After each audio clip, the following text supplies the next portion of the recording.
আসসালামু আলাইকুম এভরিওয়ান, কি অবস্থা সবার? আশা করি সবাই ভালো আছেন। আমিও অনেক ভালো আছি। আমি দেখতেছি সবাই ব্লগ ভিডিও বানায় প্রচুর টাকা ইনকাম করতেছে, তাই আমি একটা ব্লগ ভিডিও বানাইতেছি। আজকে সারাদিন কি করব সবই আপনাদের বলবো। আজকে আমি কলেজে যাওয়ার জন্য রেডি হইতাছি, আর তার জন্য আম্মা একটা পিৎজা এনে দিল।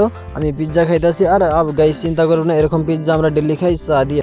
আর গাইস আমি এই গরমের মধ্যে একটা কোট পিনতেছি, কারণ আপনারা সবাই জানেন, আমার ভিডিও যারা নিয়মিত কম বেশি দেখেন তারা জানেন যে আমি একজন কলেজের ইউনিয়ন মেম্বার, তার জন্য কোট পিন্দা লাগে।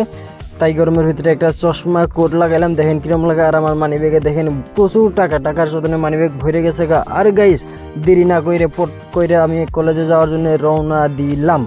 গাইস এখন দেখেন আমার জন্য আগে থেকে বসে আছে আমাদের ক্যামেরাম্যান, প্র্যাঙ্ক ভিডিওর ক্যামেরাম্যান আইনুদ্দিন হক। এই দেখেন কিভাবে একটা পোজ দিল, আর তাকে 5 মিনিট চড়াইয়া নিয়ে আমি এসে বললাম। আর আমাদের এখানে দেন পুলিশ মামুন লাঠি নিয়ে আসে আমাদেরকে পিটার জন্য, কারণ আমরা হেলমেট দিয়ে আসি নাই। আর গাইস ইতিমধ্যে আমি কলেজে আসি উপস্থিত হয়েছি, আর উপস্থিত হয়ে দেখি ভিউটা দেখেন কলেজের। ওইখানে দল বেঁধে বসে আছে, পড়াশোনা করতেছে দুইজনে। আর কলেজে এসে 2-3টে ক্লাস করে গাইস এইভাবে আজকে আমাদের দিনের 3টে তৈরি কলেজ তৈরি আসলাম। আর কলেজ থেকে ডাইরেক্ট বাড়ি চলে আসলাম। বাড়িতে আইসা দেখি আব্বাই 2 বস্তা সার নিয়ে এসে বসায় থুয়ে দিছে। আমি আসমো বলি আমি খেতেছি রেমু তার নিগে। তারপরে বস্তা দুটো খুইলে এই যে মাঠে আমরা রোয়া খেতে সার নিয়ে আসলাম। আর দেখেন গাইস কি স্পিড আমি সার দিতে আসি। যদি আপনাদের খেতে আমাকে লাগে এত স্পিড সার দিতে, তাহলে আমাকে ডাক দিবেন, কমেন্ট বক্সে বলে দিবেন, আমি আপনাদের খেতে যেয়ে সার ছিড়াই দিমু। ফাইনালি গাইস আমাদের জমিতে ওই যে গাছটা দেখতেছেন, ওই গাছ থেকে আমাদের এই জমিটা সার ছিড়ে আমি ইতিমধ্যে শেষ করছি। বহুত স্পিড সার ছিঁড়ে এসেছি গাইস, আজকে খুব কষ্ট করলাম। প্রতিদিন এইসব কষ্ট আমরা করে থাকি, কারণ আমরা গ্রামের ছেলে।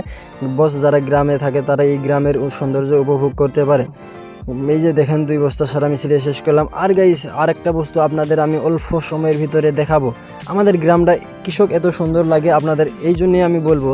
দেখেন আপনারা যদি কোনোদিন আমাদের এখানে আসেন, আমাদের সঙ্গে লক করবেন, কারণ এই দেখেন আমাদের অত বড় একটা পাথরের মাঝখানে একটা ঝোড়া আছে। এই ঝোড়াটাই বেশি আর অত সুন্দরভাবে আমাদের প্রাকৃতিক সৌন্দর্য বৃদ্ধি করছে। দেখেন গাইস আমরা তো সারাদিন পাথারে বা যে কোনো আমরা জায়গায় থাকার পরে কাম কাজ করে আসার পরে আমরা যদি অল্প টাইমের নিয়ে এই ঝোড়াতে আসি, এই ঝোড়ার পানি এতটাই পরিষ্কার যে সবাই প্রতিদিন বহুত গরু প্রতিদিন মানুষ এখানে পায়খানা করে। কিচ্ছু করার নাই গাইস, কারণ আমি এই নদীতে এই ঝোড়াতে আমি প্রতিদিন আসি না, বহুত দিন বাদে আজকে আসলাম, কারণ আজকে একটা ব্লগ ভিডিও বানাইতেছি। গাইস দেখেন আমরা আমাদের লগে এই যে আরো প্লাফান দেখতেছেন, এটা আমাদের এই ভাই ব্রাদার। কি ট্যালেন্ট বাপ রে, গোয়াতল দিয়ে না হুরমুখ দিচ্ছে দেন, বাপ রে কি মজা লাগতেছে গাইস। এরকম প্রাকৃতিক সৌন্দর্য মানে কোথাও আর পাবে না গ্রাম ছাড়া। গ্রামে একমাত্র এরকম মানে পরিবেশ দেখা যায়। যদি এরকম ব্লগ প্রতিদিন দেখতে চান তাহলে আমাকে আজকে ফলো দিয়ে আমার পাশে থাকেন। সুস্থ থাকবেন, ভালো থাকবেন, খোদা হাফিজ। আজকে ব্লগ এই তৈরি থাকলো।